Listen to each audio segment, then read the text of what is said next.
ലോക്സഭാ തെരഞ്ഞെടുപ്പ് പ്രചാരണത്തിനായി കരുതി വച്ചിരുന്ന ആയുധങ്ങളൊന്നും പൊട്ടാതെ ചീറ്റിപ്പോകുന്ന അവസ്ഥയിൽ ഇന്ത്യ മുന്നണിയിലേക്ക് കോൺഗ്രസിനെതിരെ വാളെടുത്തിരിക്കുകയാണ് പിണറായി വിജയൻ.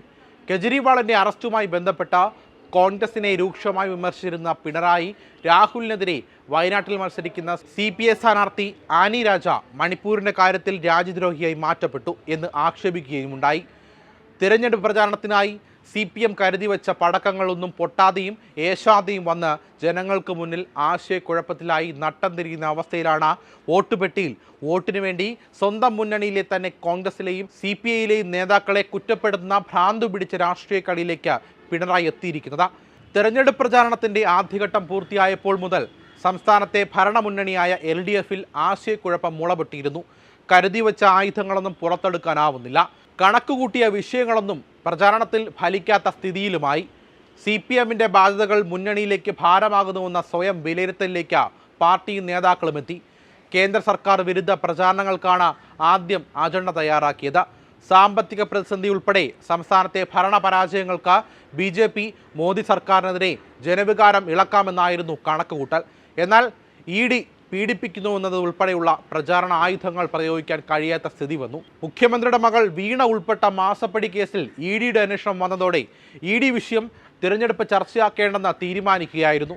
അങ്ങനെ ചെയ്താൽ കരിമണൽ ഖനന വിഷയവും വീണ വിജയന്റെ മാസപ്പടിയും അതിൻ്റെ പിന്നിൽ രാജ്യത്ത് നടന്ന ഏറ്റവും വലിയ കരിമണൽ കുംഭകോണവുമൊക്കെ പൊതുചർച്ചയും പാർട്ടി പ്രവർത്തനങ്ങൾക്കുള്ള ചർച്ചയും ആശങ്കയും ഉണ്ടാക്കുന്ന തിരിച്ചറിവുമാണ് ഇതിന് കാരണമായത്. തുടർന്നാണ് സാമ്പത്തിക പ്രതിസന്ധി കാരണം മോദി സർക്കാർ എന്ന ആരോപണവും ഉന്നയിക്കാൻ പറ്റാതായത്.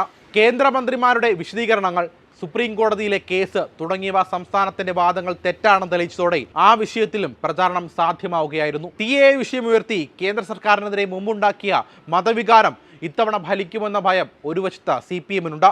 ആദ്യഘട്ട പ്രചാരണത്തിൽ മനസ്സിലാകുന്നത് CAA ഏക സിവിൽ കോഡ്, റേഷൻ വിതരണം, തൊഴിലുറപ്പ് തുടങ്ങിയ വിഷയങ്ങളുള്ള ജനപ്രതികരണം മോശമാണ് തന്നെയാണ്.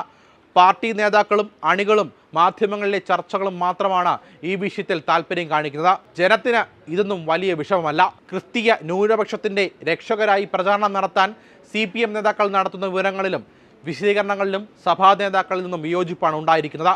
BJP കേന്ദ്ര സർക്കാരിൻ്റെ തുടർഭരണത്തിലെ നേട്ടവും മോദിയുടെ പ്രവർത്തനങ്ങളും വിശദീകരിക്കുന്നത് പോലെ പിണറായിയുടെ തുടർഭരണ നേട്ടങ്ങൾ പറയാനായിട്ട് ഒന്നുമില്ല എന്നതാണ് അതിനുള്ള പരമാർത്ഥം.